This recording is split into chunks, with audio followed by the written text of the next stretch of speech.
ત્યારે એ વાત કરી અને ત્યારે એ પણ જાહેર મંચ ઉપર કીધું કે તમને મારે એટલી બધી હિંમત હોય અને તમારા પેટનો પટ્ટો બાંધી લ્યો બરાબર, અને હિંમત હોય તો આ સોમનાથનો ધારાસભ્ય આગળ આવશે.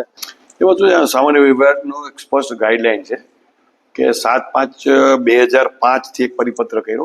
21 થી લઈને અત્યાર સુધીમાં ઘણા બધા કલેક્ટરો બદલ્યા છે અને એ સમયે કોઈ કલેક્ટર દ્વારા વાંધો ઉપાડવામાં નહોતો આવ્યો.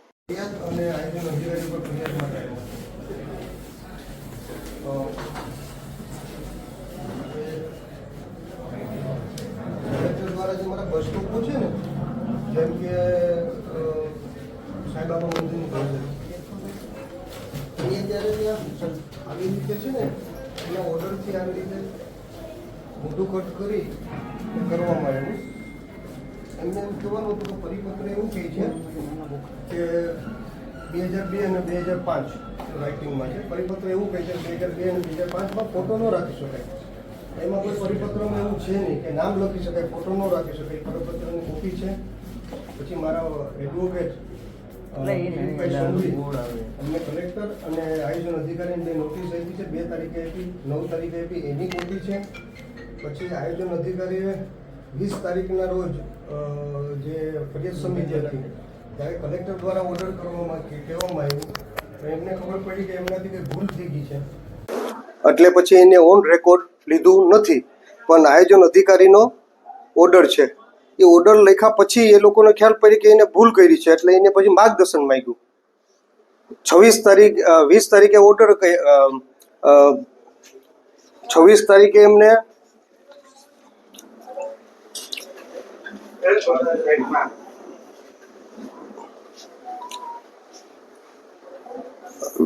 20 તારીખે એમને ઓર્ડર કર્યો અને 26 તારીખે એમને માર્ગદર્શન માંગ્યું. અને બરાબર 20 તારીખે ઓર્ડર કર્યો, આ બધું તો એમને તોડફોડ કરી નાખ્યું અને પહેલા કરીને પછી માર્ગદર્શન માંગ્યું વહીવટ વિભાગ માન્ય સચિવ પાસે ગાંધીનગર. એટલે એમને ખબર પડી કે ભૂલ થઈ બીજી, અને એ આધાર ઉપર એને 2 નોટિસ આપી છે. એમનો જવાબ પણ એમનો છે, જવાબમાં પણ એ આપી નથી શક્યા એની પાસે પુરાવા કંઈ કે ભાઈ અમે આમાં ફોટો કાઢી શકીએ, એવો પુરાવો નથી આપી શક્યા. અને આયોજન અધિકારીએ મેં વાત કરી કે કલેક્ટરે મને આદેશ આપ્યો છે એનું રેકોર્ડિંગ. એટલે હું આપની પાસે આવ્યો છું આ બધું પુરાવા સહિત. રોજકામ કહો તો અત્યારે કરી લઈએ કે મારા બસ સ્ટોપો સાંઈબાબા મંદિર, પાટણ, પીડિયા, તમે આગળ જુઓ તો સોમનાથ મંદિર છે ત્યાંના સર્કલ પાસે, સ્વામિનારાયણ મંદિર પાસે, રામ ભરોસે ચોકડી પાસે, ડાબોર રોડ ઉપર, આ શહેરી વિસ્તારમાં જે છે ત્યાં આમ કોઈ કઈ જગ્યાએ ડોકું કાપી નાખ્યું છે, કે કોઈ જગ્યાએ આખો ફોટો કાપી નાખ્યો છે, કોઈ જગ્યાએ પેન્ટ મારી દીધું છે. એટલે કલેક્ટર દ્વારા અને આયોજન અધિકારી દ્વારા ઉપર માનહાનિનો દાવો અને સરકારી પ્રોપર્ટીને નુકસાન કર્યું. અને ત્રીજી વસ્તુ, જે એક અધિકારી તરીકે જે એનો પાવરનો એ પાવરનો ગેરઉપયોગ કર્યો, એ કલમ લગાડીને વહેલી તકે એમની મારે એફઆઈઆર કરો એવું આપની પાસે હું આવ્યો છું.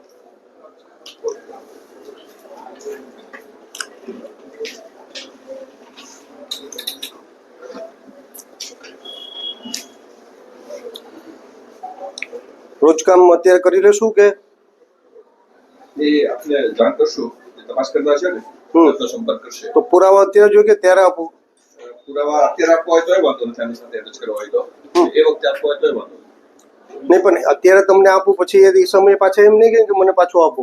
ના ના, એ લેવાના થશે. આમાં સાથે જોડા છે, આમાં ઉલ્લેખ કર્યો છે ને કે આટલા પુરાવા આપ્યા છે. આ જે છે ને, આ જે ફોટાનું છે, આ પેન ડ્રાઈવ છે, એમાં ઉલ્લેખ કરી દીધો છે ને. આ જે ફરિયાદ છે,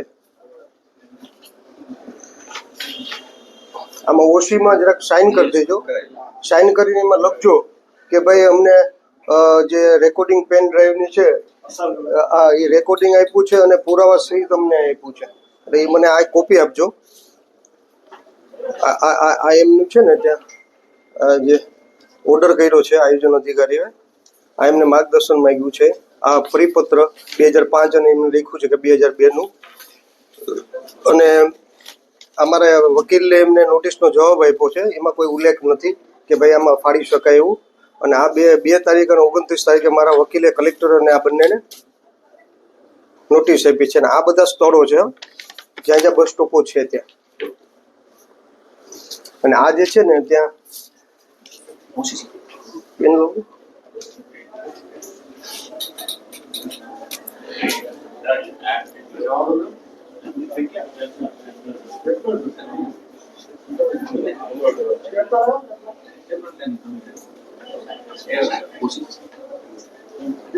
એક ખુશી રિસીવ કરી દેજો. આ સાઈબાબા આ છે ને કોપી આપી સાઈબાબા મંદિરનું શોધું. એક સ્ટેપ લાવજો.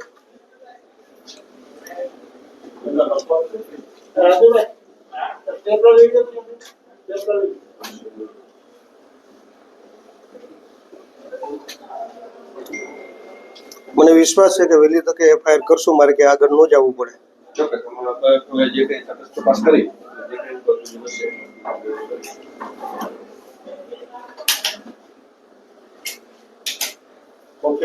નહીં બસ કઈ નહીં.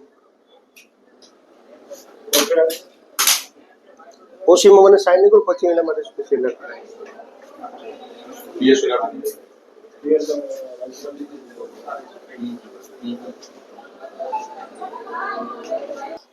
ફોટાઓ હોય અને જ્યાં જ્યાં એમની ફોટા મૂકેલા હોય એ કાઢી નાખવામાં આવે.